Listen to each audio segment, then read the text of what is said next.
गुजर कौम की चंद हज़ार सालों पर मुश्तमिल एक तवील और भरपूर तारीख है। इनकी बहादुरी और शुजात की वजह से इन्हें गरजर का खिताब मिला। ये लफ्ज़ गुर्जर गर्जिस्तान से ही निकला है। ये लोग न सिर्फ एक जंगजू बल्कि खाना बदोश और गलबान भी थे, और इसके साथ ये अपनी सकाफती विरसे, रवायात और मजहबी अकायद को बड़ी अहमियत देते हैं। बरसगीर पाक व हिंद में ज़माने कदीम से एक कौम आबाद है, गुज्जर, जिसका जिक्र महाभारत, वेदों और हत्ता कि अफ़गानिस्तान के कौमी तराने में भी मिलता है। ये कौम एक हिंद आरियाई कबायली नस्ल है जो कि बुनियादी तौर पर पाकिस्तान, अफ़गानिस्तान और भारत में आबाद है। ज़माने कदीम में ये कौम खश्तरी और आरिया के नाम से जानी जाती थी, लेकिन इनकी बहादुरी और शुजात की वजह से इन्हें गरजर का खिताब मिला।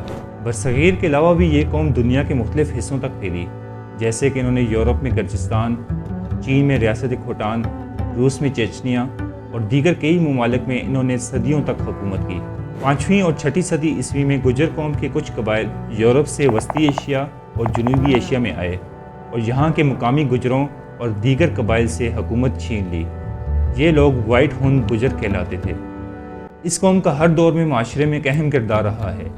एक तरफ तो ये कई सल्तनतों और शाही खानदानों के बानी रहे हैं, जबकि दूसरी तरफ इनमें से अब भी कुछ ऐसे हैं जो कि खाना बदोश हैं, जिनकी अपनी कोई ज़मीन नहीं। Hello and welcome to my channel. I'm your host, Afaq, and I'm excited to explore the diverse histories and unique aspects of Pakistan with you. Today, let's take a closer look at the rich history of the famous tribe, Gujar. मुख्तलिफ अदवार में इस कौम को मुख्तलिफ नाम दिए गए हैं, जैसे कि हिंदुस्तान में गुर्जर, गुज्जर, गोजर, रोम में जुजाज, बरतानिया में गुर्जरा, जबकि अर्मीनिया और अरब में खुज़र या जुज़र पुकारा जाता है।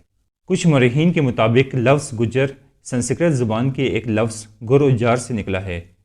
संस्कृत ज़बान में गुर का मतलब होता है दुश्मन, जबकि उजार का मतलब होता है तबाह कर देने वाला।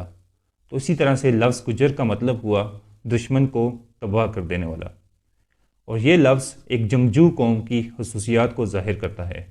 लेकिन अब कुछ मौरखीन का ये भी कहना है कि मुल्क जॉर्जिया, जिसे अरबी और फ़ारसी ज़बान में गर्जी या गर्जिस्तान कहा जाता है, ये लफ्ज़ गुर्जर गर्जिस्तान से ही निकला है, जिसका मतलब हुआ गर्जिस्तान का रहने वाला।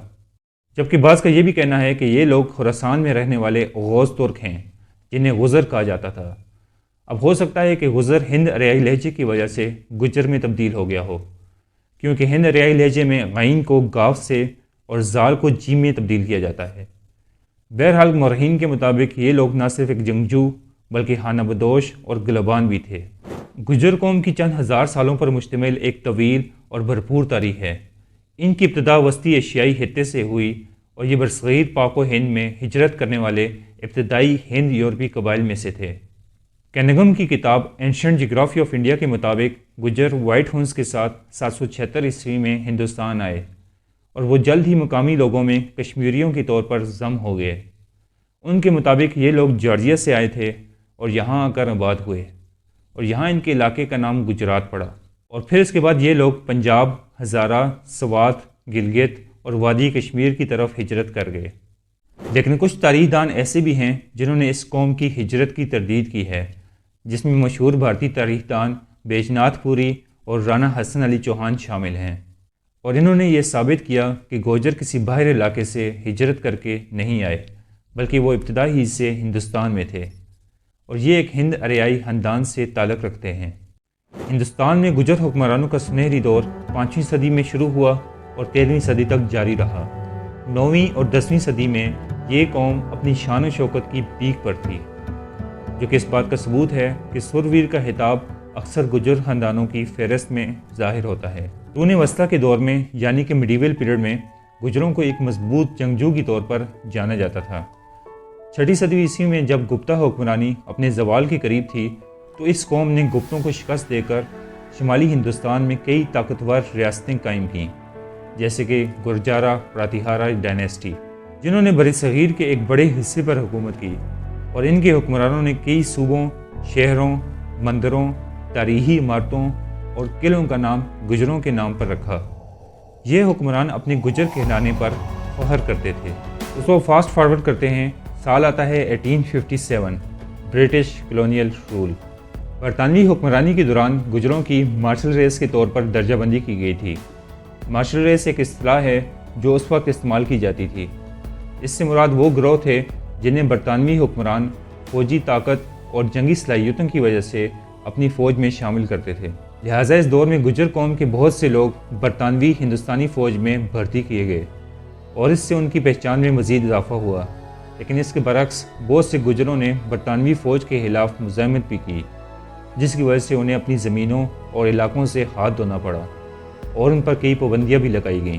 ہندوستان کی آزادی کے بعد گجروں کو کئی چیلنجز کا سامنا کرنا پڑا، جن میں تعلیم اور روزگار کے محدود مواقع شامل تھے، لیکن ان تمام چیلنجز کے باوجود انہوں نے اپنی ثقافتی روایات کو برقرار رکھا اور زراعت، سیاست اور فوج جیسے شعبوں میں اہم شراکت کی۔ حالیہ برسوں میں اس قوم نے اپنی ایک الگ قبیلے کے طور پر پہچان بنائی ہے اور مختلف شعبوں میں اپنے فرائض سر انجام دے رہے ہیں۔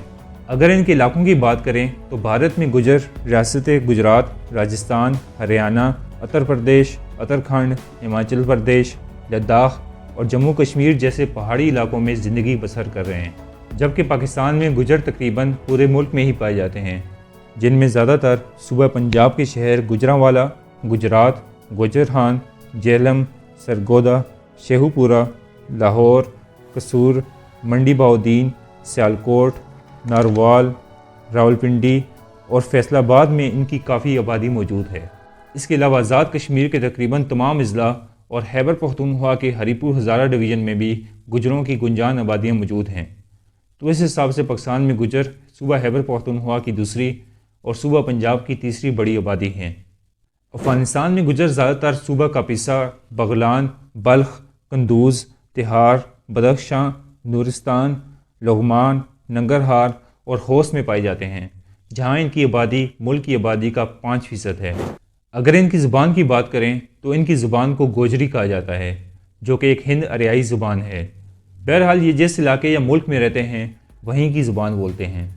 محض یہ کہ اس قوم نے مختلف ادوار میں مختلف مشکلات کا سامنا کیا، لیکن اس کے باوجود انہوں نے اپنی منفرد ثقافتی روایات کو برقرار رکھا۔